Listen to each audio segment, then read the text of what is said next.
In the last video I did, I talked about being a hero in your own story, in your own life. And that's so that way, when things happen to you, you don't lose it. You basically say, I'm in a film, what's around the corner is going to be what happens next.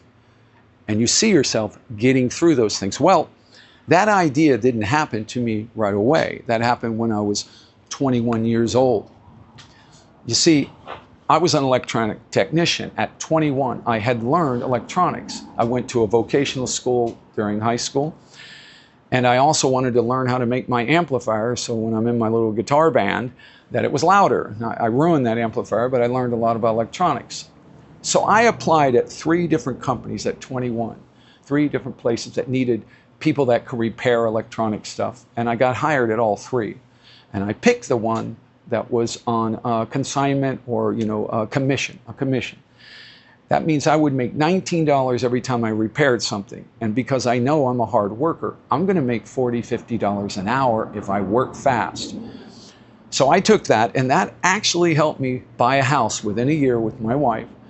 And it had this giant garage in the back. It was a small house, but the owner had put this big workshop garage in it. And that was perfect because it allowed me to start my company doing special effects, doing animation, and also gave me a space to start making movies. All of that because I decided to go commission. And I would advise you to do the same thing if that deal is available. So I'm 21, and now I'm repairing TVs, I'm repairing big screen TVs, Laserdisc players, VHS players, receivers, amplifiers, all that stuff. And I was pretty good at it, actually. And one day, we were all told to go outside at lunch. We all went outside, and there was a guy out there that lined us up in a line almost like we were in the military. So everybody's standing like this together. We don't know why the hell we're there, but everybody's there. Accounting is there. Billing is there. The salespeople are there. Everybody, like 22 people in the company. And then this big guy comes out. It's like the Penguin in a movie. He looks like a Harvey Weinstein. Well, that was Henry. And Henry was the one that owned Stereo Talent. And he walks out and he walks past us like a drill sergeant, back and forth. And he finally stops and says, one of you here is stealing from me. And we're going to find out who that is today. We have no idea what he's talking about. So he has us all go back in the building, and we all had a number.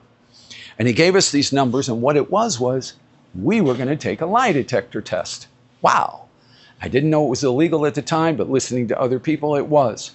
Now, we had an option of optioning out, but with that guy, you'd have probably lost your job. So I go into this little room, I think it was number 13 or something like this, which would be perfect. And I was very curious. Show me what this is. How does it work? I'm into electronics, I'm into technology and all. So he goes, okay, come here. And he says, so these are the needles. This measures the resistance of your skin. And if the resistance of your skin changes and all, it might mean you're not telling the truth. Oh, okay. And what's that? He said, well, the baseline. And we're going to do a baseline on you. When you sit down, I'm going to ask you some questions that are absolutely the truth. We both know they're true. And that's to give a baseline. And I said, why do I need that? Well, you could be nervous. I am nervous. He says, well, there you go. So you're going to be nervous and it's going to be twitching. And so we need to set the baseline to your nervousness. So if you're really nervousness, we raise that 0 up to here. And now that's where you start. Oh, okay. Well, that's cool. Learned something there. So he puts the things on and he starts asking me, what's your name? And I'm going, Frank. And I am nervous and I can actually hear the little needles. You can hear them. That was back when they were mechanical. And he gets through all the questions and he says, do you know anybody that stole anything? Have you ever stolen anything? Do you know anybody that is stealing things and all? Of course, I answered, no, I didn't know anybody. And I passed, I guess, because I was let go and never questioned. But that jerk, asshole Penguin, did it again in 2 weeks. Lined us all up again. Obviously, he didn't get his guy, or there were more than one. And now we're going to go back in and have to do the same test, except this time, I think I know somebody that might be stealing. I'm not 100% sure, somebody on the floor, a salesperson, but it's pretty good indication this guy could be it. But I'm not 100%. It's a rumor. And I don't want to rat on this guy. I don't want to be the guy that calls him out. Maybe he loses his job. Maybe he's got a whole family.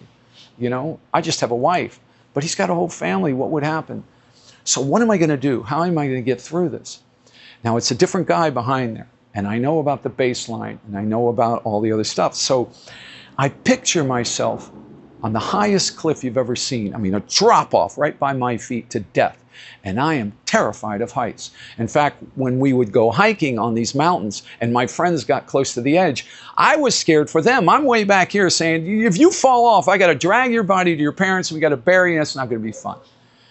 So I get nervous when I watch somebody in a movie on a high ledge. It makes me nervous. So that was the perfect thing. So we get into the questions, put the things on my fingers, and he goes, is your name Frank? That's happening right now. Is your name Frank? And I go, yes, it's Frank. But I'm nervous, and I'm seeing myself on that cliff. Is the sky blue? It's blue. Did you get here by a car? Yes, I got here by car. So I answer all these, but I'm nervous as hell. And I can hear the needles twitching. Now, the real questions are coming. And what do? I'm a soccer player. I run every day, and I start running. I do my 3 to 5 miles. And in my head, I'm running, and any running will tell you, if you keep doing it, it's kind of a blissful feeling. Going running is kind of relaxing in some ways, and your mind kind of just drifts off. So I started jogging in my head, and I could feel it. And when he asked me questions, you can close your eyes and these things, they don't have any problem with that. They're looking at all the data, right? Close my eyes, and he goes, so when he gets that question, do you know anyone that's stealing anything? No. And I keep running in my head. I never break stride. Do you know anybody that has stolen before? No. Are you stealing anything? No. And he keeps going, goes through 6 to 8 questions, and I never get called back. Nobody questions me, so possibly I wasn't lying, at least on paper. Now, my feeling is did I beat the system? Well, their system is having us all do this. Why don't you put cameras up in the warehouse so you can see if someone's stealing? Why do you put us through this? Because a lot of people are so nervous, even if you ask them that question, they'll probably get nervous answering it. And then what happens to them? Why did you get nervous when we ask if anybody stole anything? Because I'm nervous. Anyway, this guy kept doing this owner, for 3 months. I think I took 6 polygraph tests. Terrible. Anyway, the thing I wanted to tell you about that is that I was able to picture something in my mind that actually scared me, and I was able to do something in my mind that calmed me down. And I think that we can use that every day. And by the way, I turned that into a script, that little scene. As I told you, where do you get your ideas from the last video? And you put them in a box. Well, I wrote this short story about 10, 12, 15 pages. And it was about 2 little girls, a 12-year-old and an 8-year-old. And we start the show where they're reading out of the Bible or something about thou shalt not. And it's a 12-year-old's driving this car through the snow, and her little 8-year-old daughter is strapped next to her in the passenger seat. Where's their father? Well, they drag this thing out of the car when they park, and they bury it in the snow. And that was their dad. Their dad had killed their dog, and these girls had finally escaped. And the little girl's really worried. She goes, are we going to be okay? She's going to be okay. What if they catch us? She goes, they catch us and all. I said, what if they give us one of those lie detector things? And she starts telling the story. Well, here's what you do. And the little girl's, really, that would work? And it made that screenplay more interesting. And my assistant at the time when we were doing, he was a quiet man, the one with Christian Slater and William Macy and all. She asked me if she could make that film. That was Lisa Ariana, great girl.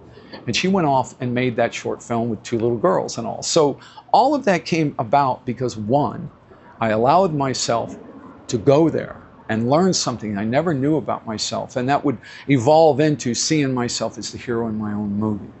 So I hope that could help you. It's called meditation to a lot of people, where you meditate into something that makes you feel calm, and you can see spiders if that makes you feel angry. The flight or fight sort of feeling we all have in us. Stay and fight or free. Get the hell out of there.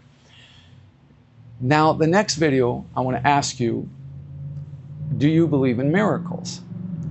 And if one happened to you, would you even know it happened? Would you be aware of the signs? Or are you so busy in your day that it went right by, something that could have changed your life?